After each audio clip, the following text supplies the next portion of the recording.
ahora la columna de Fernando Borroni. Buen día, Fer. Buen día, Víctor Hugo. Ayer en la Pampa, Cristina Kirchner destacó la importancia de construir un nunca más al neoliberalismo. Alberto Fernández fue más que claro al evidenciar que cada vez que ellos llegan al poder, la derecha llega al poder, se entra en una nueva crisis que quiebra al país. Y es cierto, cada vez que gobierna la derecha, lo sabemos todos, el pueblo se empobrece y los gobernantes, sus amigos, se enriquecen. Esto ha sido siempre así, sin excepción. Error, mala gestión, coletazos de crisis internacionales, no. Una política sistemática de saqueo histórica. Ellos hablan de crisis, los medios repiten, y una porción de la sociedad, como también citó Fernández, termina lamentándose por la mala suerte de las crisis cíclicas. Una crisis bastante particular, ¿no? Una crisis donde el ministro de Economía, Duhovne, el ex ministro de Economía, en 48 horas gana 27 millones de pesos por una devaluación y más de la mitad de nuestros pibes son pobres.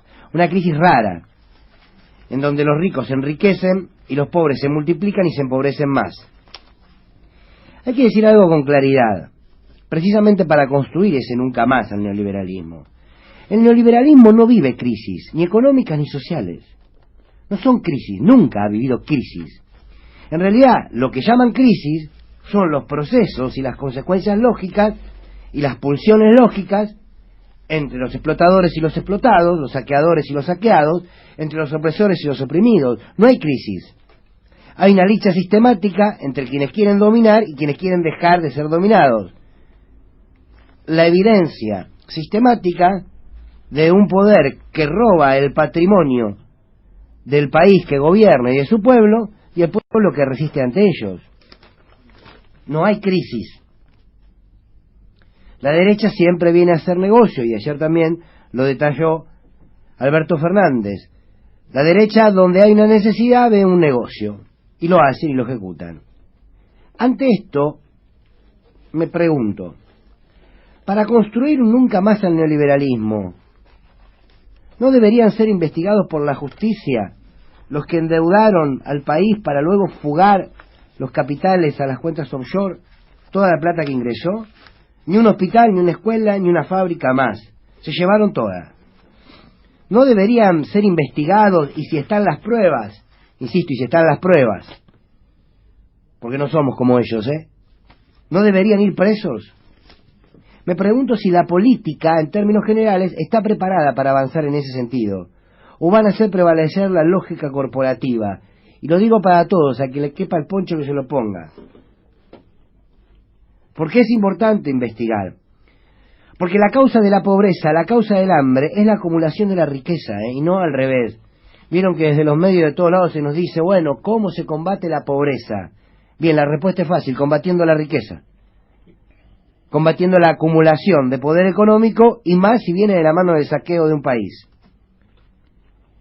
En esta Argentina tenemos 4 millones nuevos de pobres desde que asumió Macri, porque fugaron plata, entre otras cosas.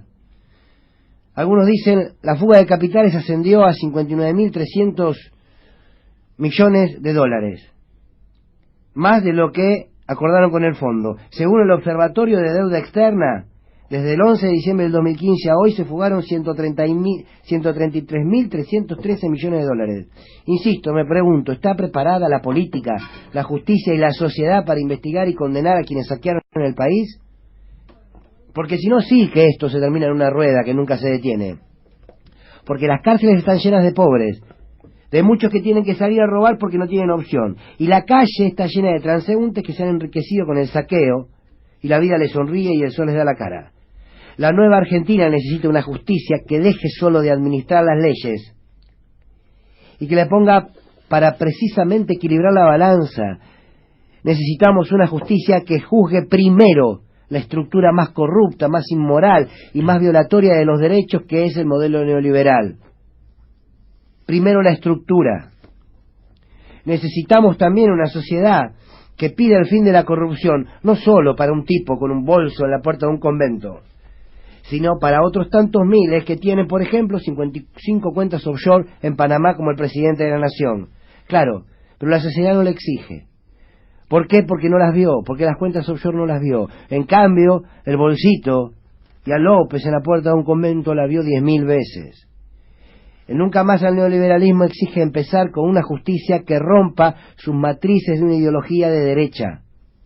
El nunca más al neoliberalismo exige una madurez política y de la política, para entender que si todos valen uno, si se cubren entre ellos, pierden los honestos, pierden aquellos que hacen la política por vocación.